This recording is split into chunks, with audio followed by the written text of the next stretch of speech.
Zisome hizi kwa mujibu wa vifungu vilivyowekwa na ligi kuu kwa maana kanuni za TPL 2024. Kanuni ya waamuzi wa nje ipo? Haipo, na hiyo kanuni ya 39 inaendelea na vipengele vya kutosha. Lakini hakuna sehemu yoyote ambayo inazungumzia waamuzi kutoka nje ya Tanzania. Na pia hakuna sehemu yoyote ambayo imesema kwamba maamuzi kutoka nje ya Tanzania hataruhusiwa kuchezesha mchezo wa ligi kuu soka Tanzania bara. Okay. Ni kama jambo jipya ambalo kikanuni halipo. Okay. Inawezekana kutokea kwake ikawa ni makubaliano ya pande zote tatu. Na pia kamati ya waamuzi. Kwa pande ya kwanza ndio hiyo ya TFF na kamati ya waamuzi, pande ya pili ni timu mwenyeji, lakini pande ya tatu ni timu mgeni kwa sababu si jambo la kikanuni tena. Na pia kanuni hiyo ya 39 imeeleza hapa kwenye kipengele hichi cha 8, klabu au yeyote aliye na mamlaka ni kanuni ya 39 kipengele ambacho kinahusiana na kukataa muamuzi aliyepangwa, ambapo inatajwa ni unaweza kumkataa muamuzi klabu au yeyote ambaye anataka kumkataa isiwe chini ya siku 3. Maamuzi ametangazwa leo ilikuwa ni saa 10 ile za jioni. Kwa mahesabu mpaka siku ya mchezo tayari hapo ni chini ya siku 3. Manake huyo maamuzi huwezi kumkataa. Kwa kuna uwezekano mkubwa bodi ya ligi pia walipiga mahesabu yao, labda tukiwatangaza mapema kuna mtu anaweza, kama kweli hakuna makubaliano ambao waliyafanya hapo awali, kama walikadiria kwa naanza tutangaze hapa ili mambo yaende. Lakini naamini kwa sababu ni jambo ambalo kwenye kanuni halipo, kunawezekana kukaa na makubaliano ya pande zote mbili. Na Nsajigwa, nilikuwa na mtafuta ndugu yangu hapa Nasoro Hamdun ambaye yeye ndiye mwenyekiti wa kamati ya uamuzi hapa nchini Tanzania kuhusiana jambo hili. Mwanzoni simu ilikuwa inatumika sana, sasa yuko hewani. Nasoro Hamdun, habari za jioni? Nzuri, habari za huko kwetu, wote mko salama? Tuko salama, unasikika kupitia kipenga ya East Africa Radio. Ndio, habari za East Africa Radio. Habari ni njema. Na Nasoro Hamduni, nimekutafuta ndugu yangu leo. Umma wa Tanzania umeshtushwa kuona kuna waamuzi kutoka nje wanakuja kuchezesha dabi ya Kariakoo, mchezo wa ligi kuu ya kandanda Tanzania bara. Tukajaribu kupitia pia kanuni ya 39 ya ligi kuu. Tumeona hakuna kipengele ambacho kinakubali au kinakataa ligi yetu kuchezeshwa na waamuzi kutoka nje. Lakini tukataka pia kusikia kutoka kwa upande wako, hili jambo liko katika namna gani, na pengine maamuzi haya ya kuleta waamuzi kutoka nje mipaka ya Tanzania mlianzia wapi mpaka mkayafikia?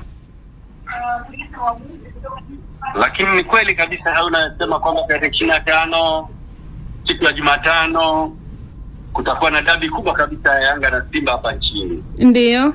Ni kweli kabisa, tumetangaza waamuzi kutoka Misri. Lakini tambueni kabisa hali mashirikiano bora kabisa ambayo yamefanywa na Rais Karia na kamati ya utendaji na shirikisho la mpira Misri na shirikisho la mpira barani Afrika.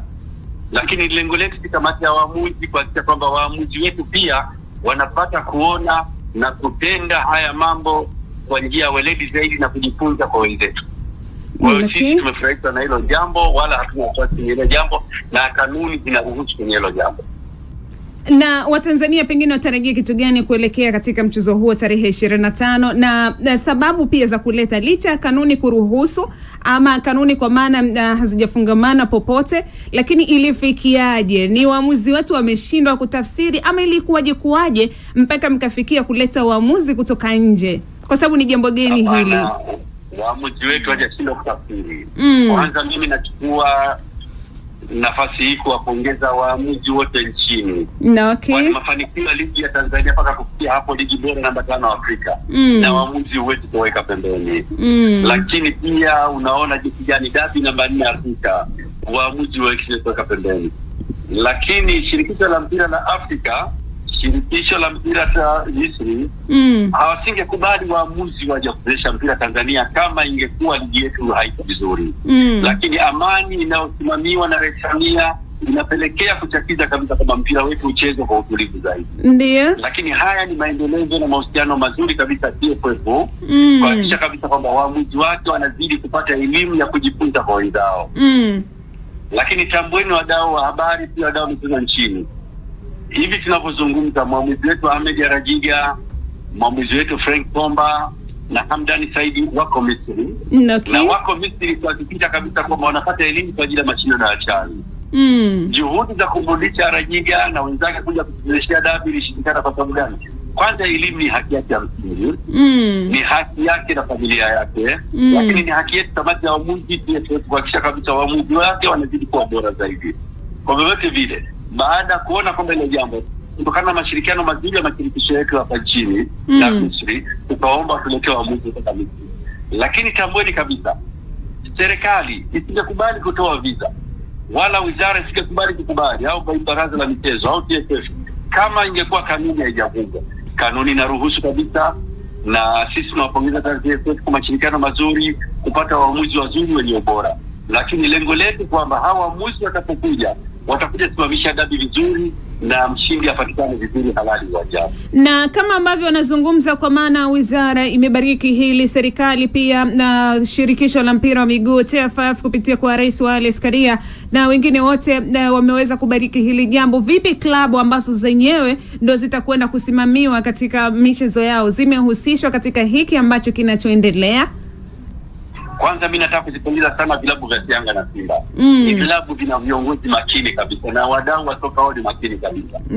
Wadau wa soka wa Yanga na Simba wanachotaka dakika 90 zimeonyeshwa kwa weledi. Na naamini kabisa wamefurahishwa na hili jambo. Kwa sababu gani? Pia inatoa fursa kujiona na kujipima tunapenda wapi. Naona usajili wao ulikuwa bora kabisa. Kwani wenyewe wanasajili wachezaji, sio kama wamekosa wachezaji Tanzania, hivyo hapana. Lakini wanahitaji soka lisimamiwe. Lakini naamini kabisa sisi kama wadau wa Tanzania tutahakikisha kabisa kwamba tunachukua hatua vizuri kabisa. Waamuzi wetu wazidi kuwa makini kwenye hilo jambo. Naamini kabisa tutaweza na hilo jambo. Sawa, unawaambia nini wa Tanzania kuelekea katika mchezo huo ambao ulikuwa na panda shuka hatimaye tarehe 25? Tunakwenda kuhitimisha msimu wa ligi kuu ya kandanda Tanzania bara 2024-2025. Neno lako ni lipi ukiwa ndio mtu muhimu katika kutoa kiungo muhimu kwenye soka, kwa maana waamuzi wanaosimamia sheria 17 za mpira? Kwanza mimi naanza kumshukuru Mwenyezi Mungu kwa mpaka kufikia siku ya leo. Lakini nataka kupongeza wadau wote wa soka nchini, wapenzi wote wa soka nchini, na wakiongezwa na rais wetu kipenzi Mama Samia Suluhu Hassan. Na kwenye mpira wanaongezwa na Rais Karia. Na wapongeza sana kwa sababu gani? Wamekuwa ni watu makini kabisa katika soka la Tanzania linazidi kwenda mbele. Kwa mimi kama mwenyekiti wa kamati ya waamuzi naendelea kuwapongeza waamuzi wangu kwa na weledi usimamizi uliokuwa bora.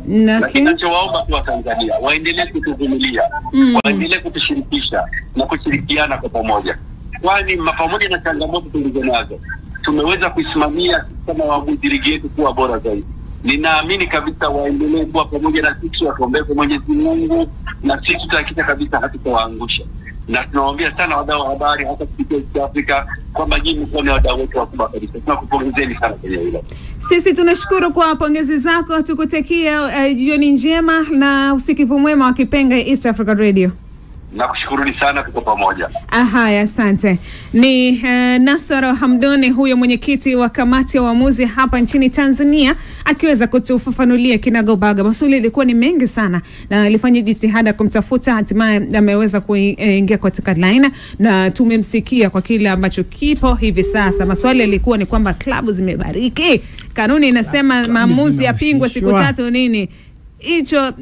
Hiyo kitu ikoje? Watu wanataka wakamalize msimu Juni 25, yasije akatokea kutokea bas. Kwa kauli ya Nasoro Hamduni, kwa maana kila kitu kiko sawa. Amewasifu viongozi. Kuna la ziada hapo? Klabu zimehusishwa. Amesema tena akawasifu na viongozi wa Yanga ni weledi katika soka hili hapa la Tanzania. Wastara kwa matamko ya kupinga ambayo tumeyaona toka ile sekeseke la Kariakoo dabi lilivyotokea mpaka sasa hivi, kama ungekupo kuna hali kama hiyo tukeshaona taarifa kwa umma. Ila ukiona kimya ujue mioyo pia imesuzika. Sawa, ni kusema kile ambacho kipo katika Kariakoo Derby, na kama ambavyo vyosikia hapo, kwa maana waamuzi ama viongozi pia wa klabu za Simba na Yanga wamebariki kwa waamuzi watoke pale nchini Misri. Na imani tutoke huko katika derby, muda yoyoma kweli, na kesho tunakwenda kushuhudia michuano ya Taifa Cup ikianza pale katika viunga vya Chinangali jijini Dodoma, kwa maana michuano mikubwa hii hapa kwa ngazi ya taifa. Okay, tutarajia kuona michuano ya namna gani, kwa namna ambavyo ligi zilivyokuwa na mikoa hii kila mmoja na kwenda kupata mwakilishi wake, kwa maana wote wameungana sasa. Ligi ya mkoa husika wanakwenda katika michuano. Cha kwanza kwenye kuelekea kwenye Taifa Cup, anachokiona ni kwamba natamani kuona tofauti wa tofauti na msimu uliopita, kwa sababu moja ya ligi ambayo imekuwa ni nzuri sana ni Taifa Cup. Ukiongelea kichana na ligi za mikoa, Dar es Salaam wapi, kila mtu ana ligi yake, lakini kwa Taifa Cup cha kwanza unakutanisha mabingwa au nisingesema mafundi wa kila mkoa kwenye basket. Nachokiona mpaka sasa hivi kila mkoa umejipanga. Kigoma msimu uliopita amefanya vizuri sana, pamoja na kwa wanawake alikuwa ni Mara amefanya vizuri sana. Sajili za ambazo waliweza kuzifanya zilikuwa ni nzuri. Pia timu ambazo zilikuwa zinatoka, aliona kuna Unguja nao pia kuna timu nzuri sana. Iringa ulikuwa kienda Mbeya. Baadhi ya mikoa ambayo nilikuwa siona ni kama Arusha ambao ni msimu uliopita upande wa wanaume wakuepo vizuri. Timu ya watoto wa kike ilikuwepo, ilifanya vizuri. Kwa Kilimanjaro Moshi pia wakuepo na timu, na nimeona pia msimu Kilimanjaro ipo, yote kutokana na changamoto ambazo zipo tu tayari kwenye michezo. Kwa Dar es Salaam imekuwa na kikosi ambacho ni bora, kwa sababu wana advantage kubwa kupata wachezaji wengi, kwa sababu wana ligi ambayo ni bora kwenye mkoa. Lakini na nimeona wanajinasi bwana, wanasema tunakwenda kuchukua kombe na kurudi nalo Dar es Salaam. Si kwa sababu wamekuwa na advantage hiyo, lakini ukitizama wachezaji wengi, nafikiri pia mikoa mingi imekuwa ina uwezo kuchukua wachezaji hapa. Kuna baadhi ya wachezaji wako hapa lakini wanacheza kwenye ligi hapa, lakini ikifika Taifa Cup unamkuta anacheza Kigoma, yupo Mtwara, yupo Mbeya, yupo Arusha, yupo Kilimanjaro. So kuna muda ni mapenzi ya mchezaji, au pia kuna mtu labda anaangalia na baadhi ya viposho ambavyo anazipata kwenye hiyo mikoa. Lakini kwa Dar es Salaam mpaka sasa hivi ni timu ambayo imeweka wazi kwamba timu za mikoani zijipange, kwamba wanaamini wana kikosi ambacho ni bora. So to mimi mpaka sasa hivi ninachokiona na ligi itakuwa bora. Unamwona Kigoma akirejea kutetea ubingwa wake? Yes, Kigoma before Taifa Cup ijaanza niliona kuna baadhi ya clip ambazo zinatembea namna ambavyo Kigoma na talent za kikapu. Wengi wachezaji wazuri sana, sio kwenye football, hata kwenye kikapu. So naamini ana uwezo kutetea, lakini kwa Dar es Salaam performance yao mikoa mingine natamani kuona pia namna ambavyo timu nyingi zimezidi kujipanga. Kwa wanawake pia hivyo. So tumimi mpaka sasa hivi ukiniambia atakuwa bingwa Kigoma, na mimi naweza kufanya vizuri pia. Dar es Salaam naweza kufanya vizuri pia. Arusha iwe ni Mbeya au Mtwara. Sawa, Tio ulikuwa unataka kuongezea hapo, kwa maana kwa namna ambavyo Kigoma wanakwenda katika michuano hiyo? Kigoma of course wako vizuri sana, lakini hapa naiona kabisa kwa upande wa wanawake na wanaume group, yani makundi ishapangwa. Kwenye watembelee tu kwenye akaunti ya Isafika Radio, Isafika TV, wataona makundi. Lakini kwa mimi ninavyoona hapa Dar es Salaam bana, kwa upande wa wanawake wanakwenda kutoa challenge. Isi hapa ile group sijui wamepewa, sijajua kwamba lakini of course hapa anapita vizuri sana. Of course Dar es Salaam kwenye Taifa Cup iko vizuri sana. Na group alilopewa na hisi atafanya poa sana kwa kweli. Yuko na nani? Yuko na Tanga, yuko na Mbeya, yuko na Pwani. Ukiangalia Tanga, Mbeya na Pwani, hapo Dar es Salaam tuna asilimia kubwa percent. Unajua kwa upande mwingine mikoa mingine kwenye magroup mengine, lakini kwa upande wa group D ile naona Dar es Salaam unafika mbali sana kwa kweli.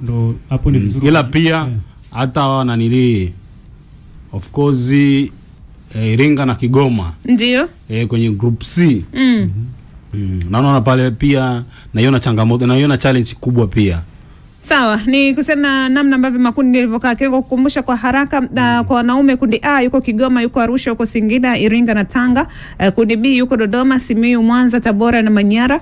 Kundi C yuko Mbeya, Shinyanga, Rukwa, Kilimanjaro na Unguja. Alafu kundi D yuko Dar es Salaam, Pwani, Mara, Lindi na Morogoro. Kwa maana Pwani na Dar es Salaam zimekutana wote kwa pamoja katika si kwenye makundi ya wanawake wala makundi ya wanaume, wote wameweza kukutana na namna hiyo. Tunakwenda katika mapumziko mafupi, tutarejea hapa yako mengi ya kujadili. Usitoke, nilo Selenasta Mate, majira saa 3 kamili za usiku.